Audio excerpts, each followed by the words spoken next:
Have you ever met someone who seems to live entirely in their head, who rarely gets emotional, who can see through a problem in seconds but struggles to connect with the person standing right in front of them? That's the INTJ. And when you add air sign energy to that, something really specific and interesting happens. I'm Jhonna, and welcome back to Jhonna Unfiltered. This is my learning diary where I explore personality types, zodiac combinations, life in the Philippines, and everything in between.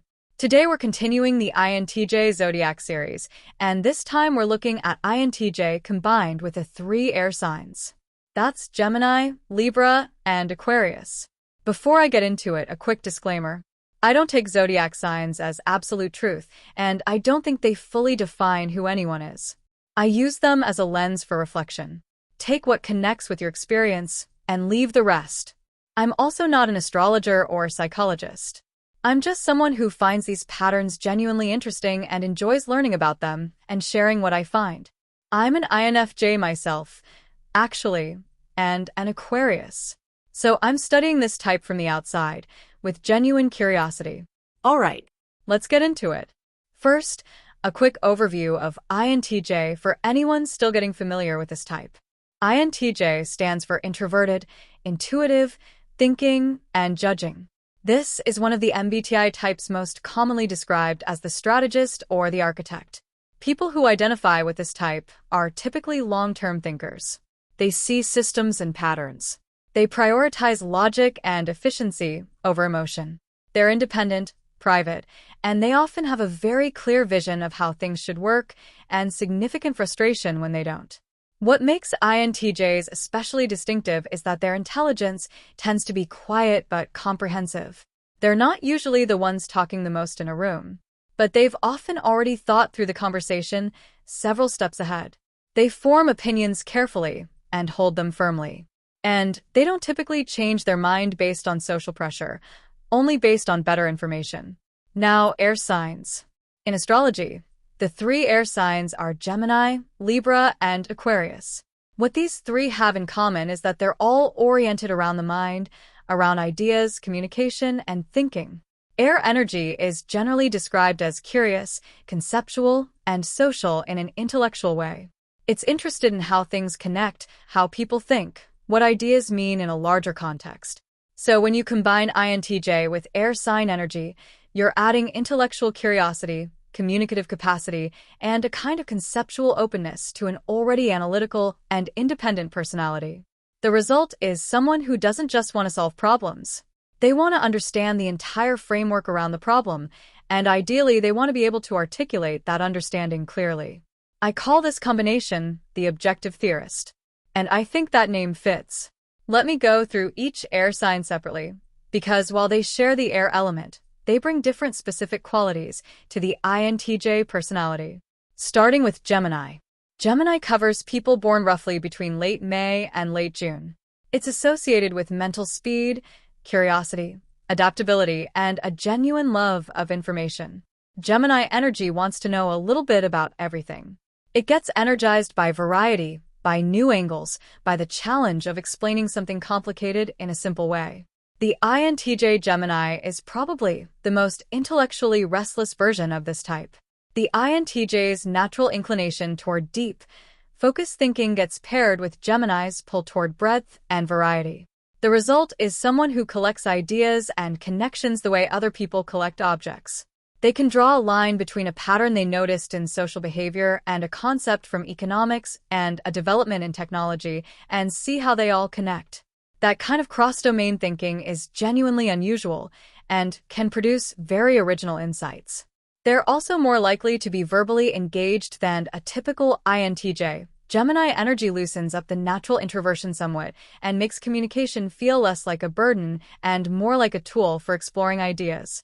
They can be surprisingly good at explaining complex things in clear, accessible ways when they're interested in the topic and feel the conversation is worth having. The challenge for this combination is consistency. Gemini's love of novelty can conflict with the INTJ's need to bring something to completion, to close the loop, to have a definitive answer. The Gemini side keeps opening new tabs. The INTJ side wants to finish one thing before starting another.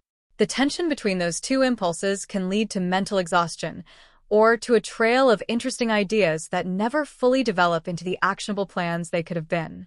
They also risk analysis loops. The INTJ already tends to think thoroughly before acting.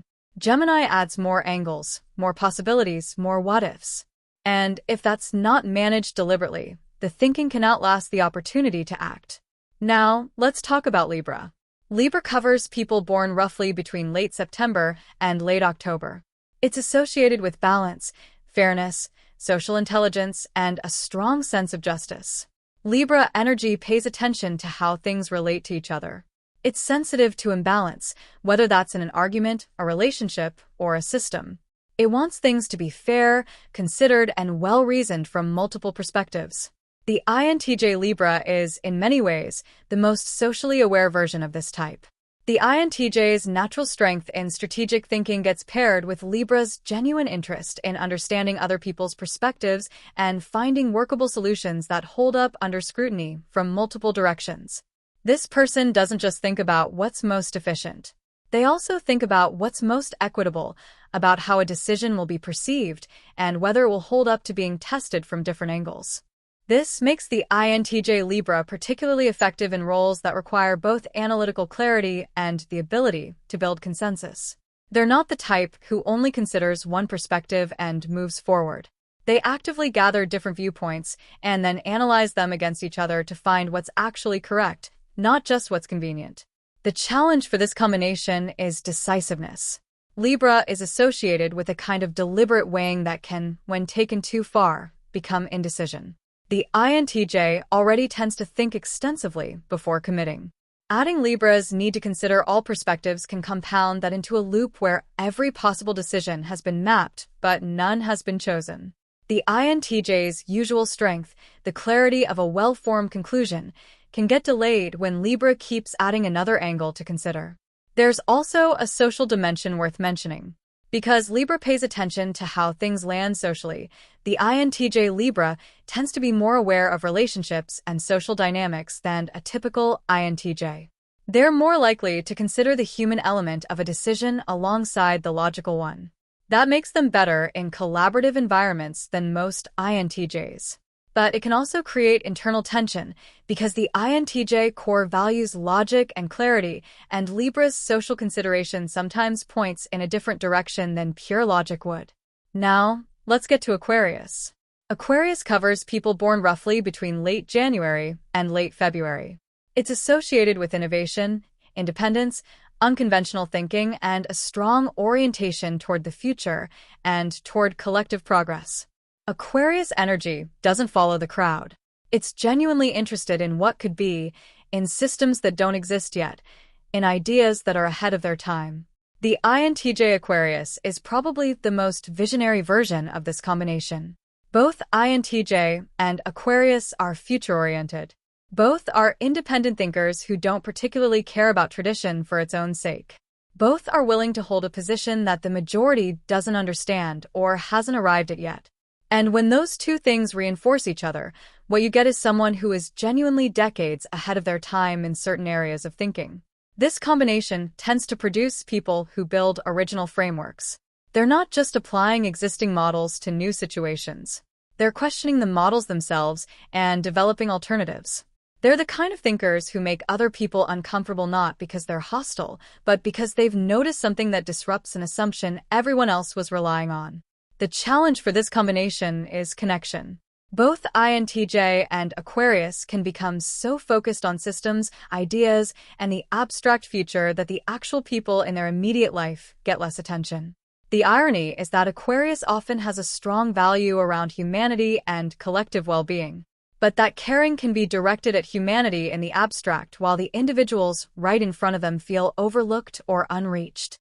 There's also a tendency toward isolation that's worth addressing. INTJs need significant alone time.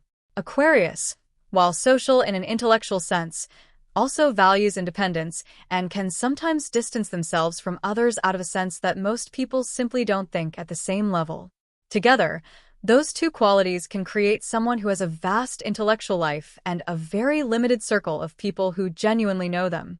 Looking at all three air sign combinations together, what they all share is a heightened ability to think and communicate about ideas at a high level.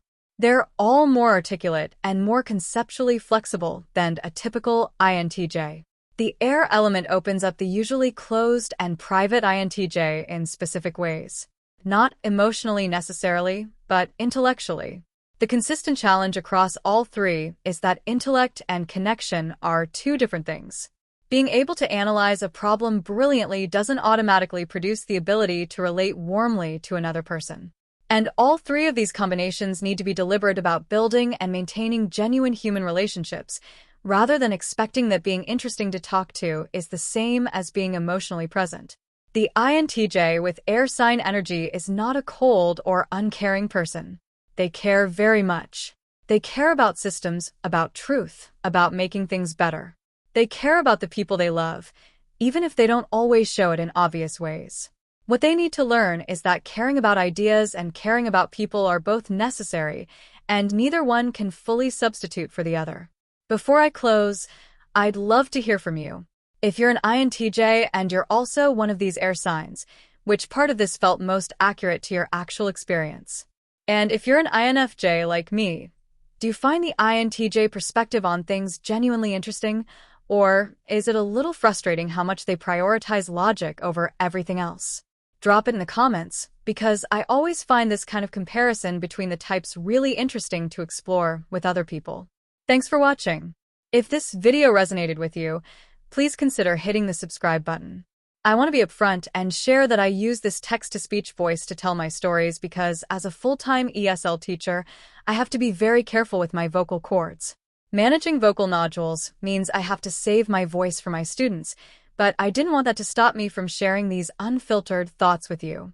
I'm Jhonna, and I'm currently working toward my goal of 1,000 subscribers so I can finally monetize this channel and turn this passion into a sustainable part of my future. This is my diary of solo living here in the Philippines, and your support, whether through a comment or a sub, helps me keep this channel growing. If you would like to help out even more, you can check out the Buy a Treat for My Pets link in the description. My dogs definitely appreciate the love. Make sure you are subscribed so you do not miss the next update. Thank you for being such an important part of this journey. I'm Jhonna, and I will see you in the next one.